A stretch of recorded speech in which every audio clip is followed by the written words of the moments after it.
Welcome to the session on theory of equations. The theory of equations is the study of algebraic equations, also called polynomial equations, which are equations defined by a polynomial. The branch of mathematics concerned with the finding facts concerning the roots of algebraic equations and finding methods for obtaining them. An expression of the form f of x is equal to a naught x raised to n plus a1 into x raised to n minus 1 plus etc. plus a n minus 1 into x plus a n, where a naught, a1, etc., a n are constants and n is a positive integer. Here these are constants, a naught, a1, a2, etc., a n minus 1, a n, all are constants, and n is a positive integer. This is called a polynomial in x of degree n. Here note that a naught should be not equal to 0. The equation f of x equal to 0, that is a naught x raised to n plus a1 x raised to n minus 1 plus etc. plus a n equal to 0. This equation is called a polynomial equation or an algebraic equation of nth degree. Here also a naught should be not equal to 0. Alpha is said to be a root of the equation f of x equal to 0. Alpha is said to be a root of this equation f of x equal to 0 if f of alpha is equal to 0. If alpha is a root of the equation f of x equal to 0, then x minus alpha is a factor of f of x, which is known as the factor theorem. The theory of equations is developed on the basis of the following two fundamental theorems. First one is, every equation has a root which may be real or imaginary. Every equation has a root which may be real or imaginary. And the second one is, every polynomial equation of nth degree has n and only n roots. A polynomial equation of nth degree has n and only n roots. These are the two fundamental theorems. On the basis of these two fundamental theorems, we will discuss the theory of equations. Let the equation be f of x is equal to 0. We take the equation as f of x is equal to 0. Then by the fundamental theorem, this has a root, say alpha 1. Alpha 1 is a root. That is, we can write f of alpha 1 is equal to 0. If alpha 1 is a root, means the equation will satisfy x is equal to alpha 1. Therefore, we can write f of alpha 1 is equal to 0. Therefore, we can say that x minus alpha 1 is a factor of f of x. That is, f of x can be expressed as f of x is equal to x minus alpha 1 into some function of x, let it be phi 1 of x, where phi 1 of x is an algebraic polynomial of degree n minus 1. Now, consider the equation phi 1 of x is equal to 0. Obviously, this equation has a root, say alpha 2. Therefore, we can write phi 1 of alpha 2 is equal to 0, and hence x minus alpha 2 is a factor of phi 1 of x. X minus alpha 2 is a factor of phi 1 of x. Therefore, phi 1 of x can be written as x minus alpha 2 into some function of x, say phi 2, where phi 2 of x is a polynomial of degree n minus 2. Phi 2 of x is a polynomial of degree n minus 2. Therefore, we can write f of x as f of x is equal to x minus alpha 1 into phi 1 of x, where phi 1 of x is x minus alpha 2 into phi 2 of x. That is, f of x is equal to x minus alpha 1 into x minus alpha 2 into phi 2 of x. By continuing this process, we can write f of x as f of x is equal to x minus alpha 1 into x minus alpha 2 into x minus alpha 3 into etc. x minus alpha n into phi n of x, where phi n of x is a polynomial of degree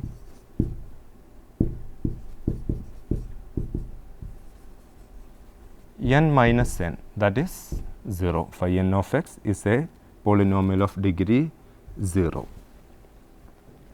That is, phi n of x is a constant only. Therefore, we can write f of x as x minus alpha 1 into x minus alpha 2 into etc. into x minus alpha n into phi n of x is a constant. We denote that constant by a naught. Therefore, f of x is equal to a naught into x minus alpha 1 into x minus alpha 2 into etc. into x minus alpha n. Hence, f of x is equal to 0 has n roots alpha 1, alpha 2 etc. alpha n. Since f of x not equal to 0 for any other value of x except alpha 1, comma alpha 2, comma etc., comma alpha n, the equation has only n roots. Of course, this may be real, complex, or may be distinct or equal. If f of x is equal to 0 is a polynomial equation, and if f of a and f of b are of opposite signs, f of a and f of b are of opposite signs,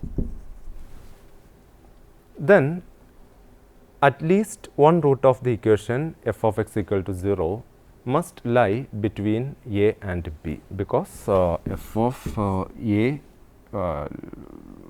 and f of b are of opposite signs, means f of a may be here, where f of b may be here. Therefore, this graph will touch the x axis at one point, obviously, at least one point. Using the above theorem, we can show that if f of x is equal to 0 is an equation of odd degree, then it has at least one real root whose sign is opposite to that of the last term. If f of x is equal to 0 is of even degree and the constant term is negative, the equation has at least one positive root and at least one negative root. And if f of x equal to 0 has no real root between a and b such that a is less than b, then f of a and f of b are of same sign. Now, I shall introduce few theorems which will be useful in solving certain equations. First one is, in a polynomial equation with real coefficients, imaginary roots occur in conjugate pairs. That is, if alpha plus I beta is a root of the equation, then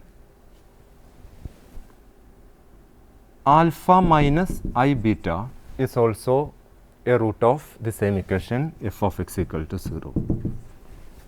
That is, the imaginary roots occur in conjugate pairs. Consider the proof of this theorem. Alpha plus I beta where beta not equal to 0 and alpha and beta are real, be a root of the equation f of x equal to 0 means f of alpha plus I beta is equal to 0. Alpha, if alpha minus I beta is again a root of the equation, we can say that f of alpha minus I beta, which is also equal to 0. Now consider this term x minus alpha plus I beta. Alpha plus I beta is a root, means we can write the factor as x minus alpha plus I beta. If alpha minus I beta is also a root, then we can write the corresponding factor x minus of alpha minus I beta. Now consider this product of the two factors, that is x minus of alpha plus I beta into x minus of alpha minus I beta, which can be written as from here we can write x minus alpha minus I beta into, from this we can write x minus alpha minus of minus I beta means plus I beta.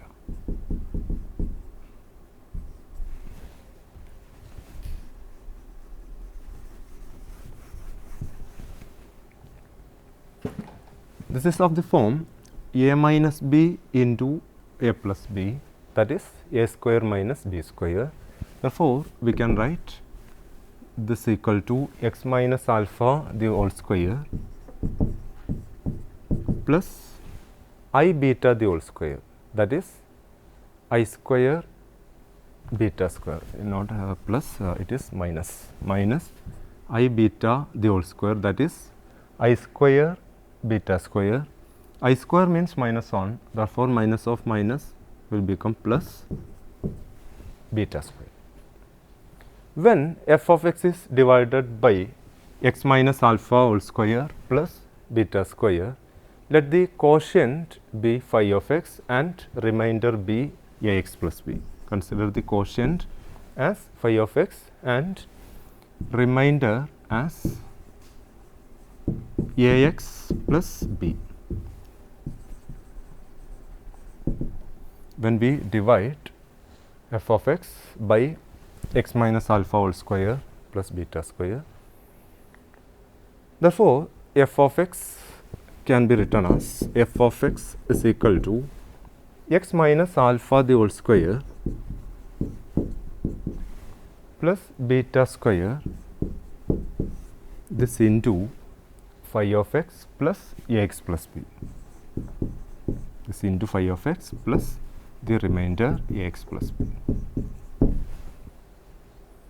Since f of alpha plus I beta is equal to 0, we get a of alpha plus I beta plus beta is equal to 0. F of alpha plus I beta equal to 0, we put x is equal to alpha plus I beta, we will get the left hand side as f of alpha plus I beta is equal to here alpha plus I beta minus alpha the whole square plus b square into phi of alpha plus I beta plus a into alpha plus I beta plus b.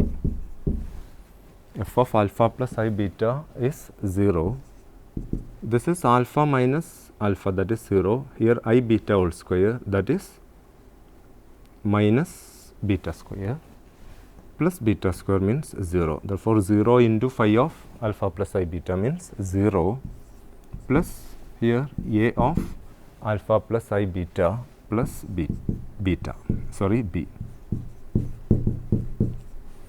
That is a of alpha plus I beta plus b is equal to 0.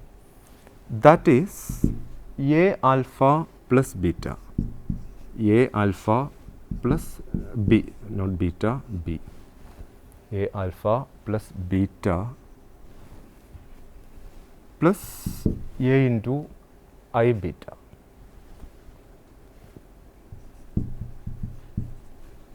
Is equal to 0. This means that, consider this a alpha plus b as a single term.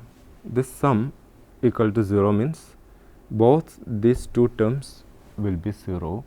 That is a alpha plus b equal to 0, and here I not equal to 0 means a into beta is equal to 0.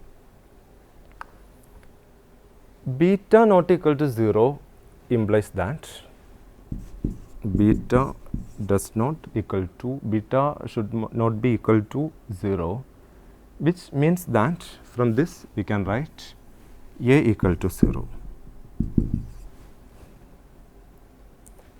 And hence, when a equal to 0, from this equation we can write b is equal to 0. Therefore, f of x can be written as f of x is equal to x minus alpha the whole square plus beta square plus phi, this into phi of x. This is our f of x. Here a and b are 0 means this term will become 0. Therefore, f of x equal to x minus alpha the whole square plus beta square into phi of x. F of alpha minus I beta equal to, we can write from here alpha minus I beta minus alpha the whole square plus beta square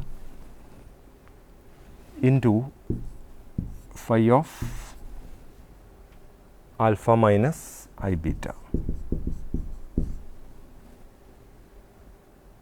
which is equal to 0. Therefore, alpha minus I beta is also a root of the equation f of x equal to 0. From this we can say that alpha minus I beta is a root of the same equation f of x is equal to 0. That is, if alpha plus I beta is a root of the equation, then obviously alpha minus I beta is the root of same equation f of x equal to 0. Now consider one example.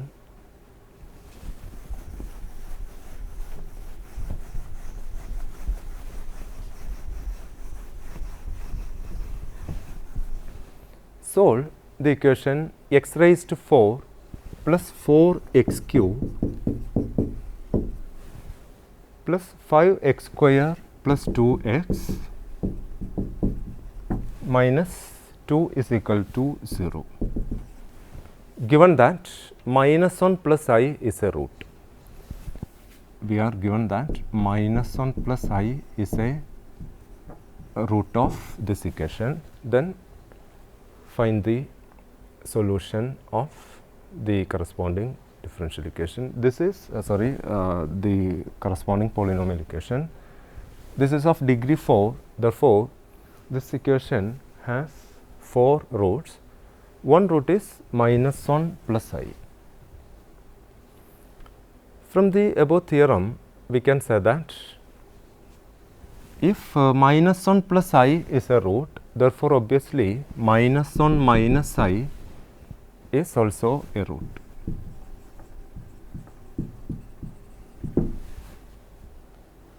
Now consider this product x minus 1 plus I, that is minus 1 plus I is a root, means we can write x minus of minus 1 plus I is a factor. Similarly, minus 1 minus I is again a root, means we can write the factor as x minus 1 minus I.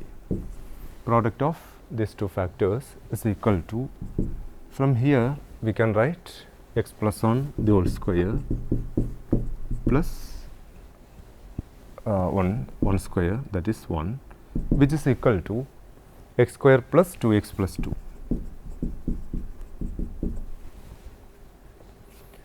Now, when the polynomial is divided by x square plus 2x plus 2, the remainder will become 0. Therefore, we can write x raised to 4 plus 4x cube plus 5x square plus 2x minus 2, which is equal to x square plus 2x plus 2 into some function of x, let it be x square plus lambda x minus 1. Equating coefficient of x cube on both sides, we will get here the coefficient of x cube is x square into lambda x, means the coefficient is lambda.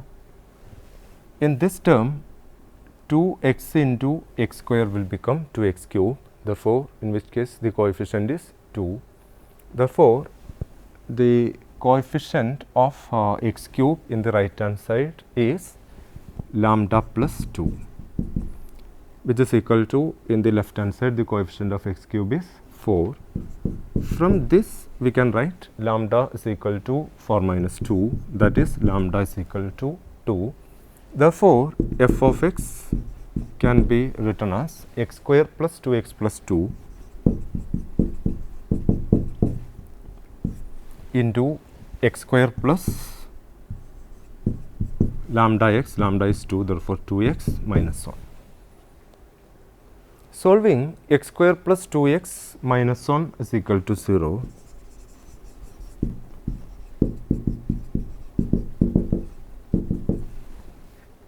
We will get x as minus 2 plus or minus root of 8 divided by 2 by the quadratic form. We can obtain, we will obtain x is equal to minus 2 plus or minus root 8 divided by 2, which is equal to minus 1 plus or minus root 2, because root 8 is 2 root 2. When we divide by 2, we can write x as x is equal to minus 1 plus or minus root 2. Therefore, the roots are the roots of given equation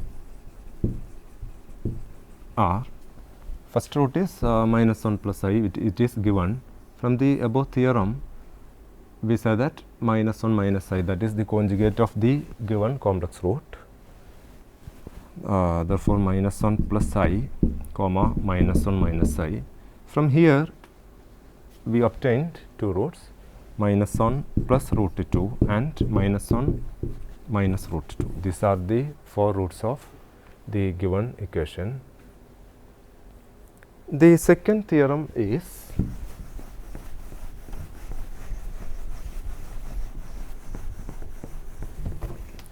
in a polynomial equation with rational coefficients, the irrational roots in the form of quadratic surds occur in conjugate pairs. That is, if a plus root b is a root of the equation f of x equal to 0, then a minus root b is also a root of the same equation f of x equal to 0. Let a plus root b be a root of the equation f of x equal to 0, where b not equal to 0. Here b should not be equal to 0, and b is not a perfect square. This b is not a perfect square.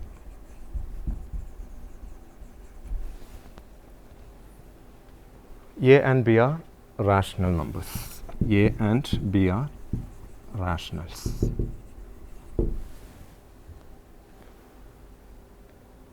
Now, A plus root B is a root of the equation f of x equal to 0, means we can write the factor as x minus of A plus root B.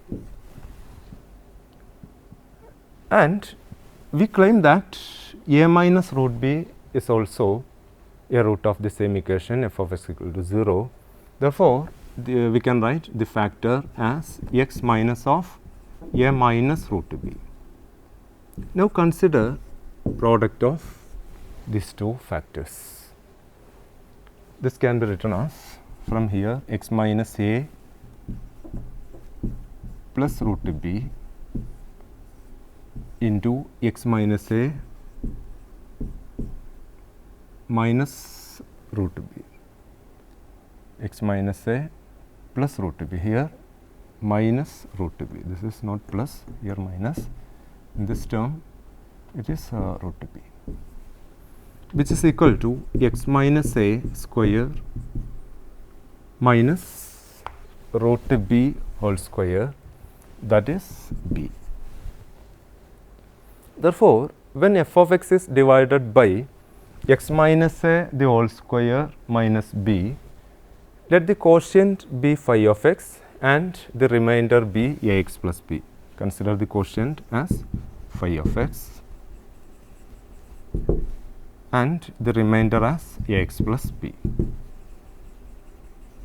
When we divide the function f of x by this factor x minus A the whole square minus b, therefore, f of x can be written as f of x is equal to x minus A the whole square minus b, this into phi of x plus the remainder ax plus b. Now, f of A plus root b is a root of the equation f of x equal to 0, means f of A plus root b is equal to 0, which implies that A of A plus root b plus b is equal to 0. When we substitute x is equal to A plus root b in this expression, we will obtain A of A plus root b plus b is equal to, from here we will get phi of x into 0, that means 0. That is A into A plus root b plus b is equal to 0. Equating the rational and irrational parts, we will get A into A plus b is equal to 0 and A into root b is equal to 0. A into root b is equal to 0. Since b not equal to 0, from this we can write A is equal to 0. Therefore, from here A equal to 0 means b also is equal to 0. Therefore, we can write f of x as f of x is equal to x minus A the whole square minus b into phi of x. Therefore, f of A minus root b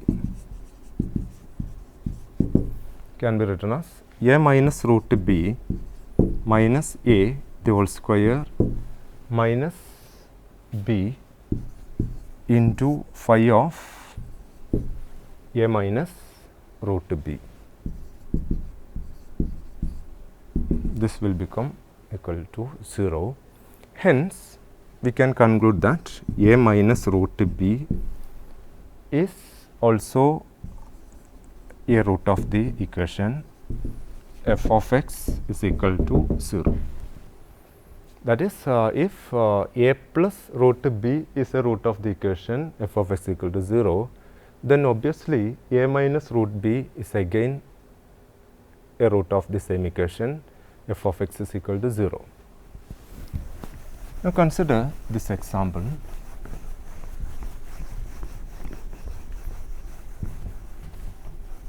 Solve the equation x raised to 4 plus 2x cube minus 16x square minus 22x plus 7 is equal to 0, given that 2 plus root 3 is a root.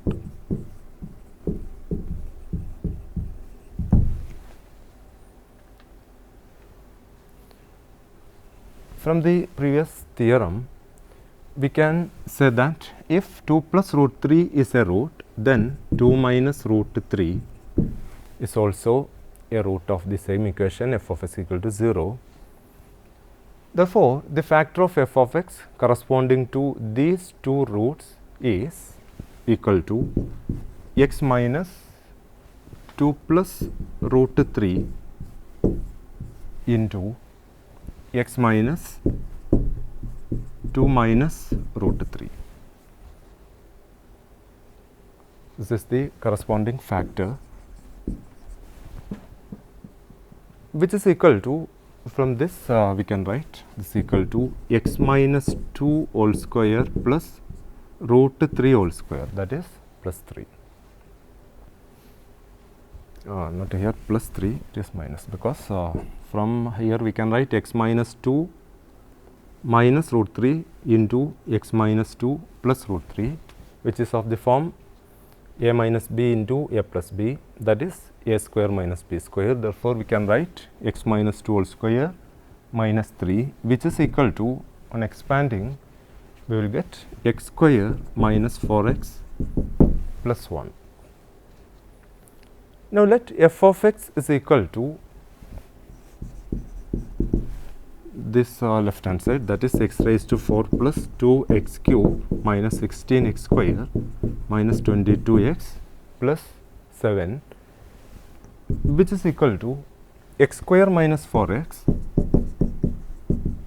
plus 1 into x square plus lambda x plus 7. Now, equating the coefficients of x on both sides, we will get lambda minus 28 is equal to minus 22, because in the left hand side the coefficient of x is minus 22. From here the coefficients of x are lambda x into 1, that is lambda, 7 into minus 4x, that is minus 28x, therefore coefficient of x is minus 28. Therefore, we can write lambda minus 28 is equal to minus 22. This implies lambda is equal to 6. Therefore, f of x can be written as x square minus 4x plus 1 into x square plus 6x plus 7. The remaining two roots are given by solving x square plus 6x plus 7 is equal to 0. By solving this equation, we will get the remaining two roots. On solving, we will get x as minus 3 plus or minus root 2 by quadratic form. Therefore, the roots are given by 2 plus root 3, obviously 2 minus root 3, and from solving these two equations, this equation, we will get the remaining two roots as minus 3 plus root 2 and minus 3 minus root 2. These are the 4 roots of the given equations. With this example, let me conclude this session. Thank you for listening the class. Have a nice day.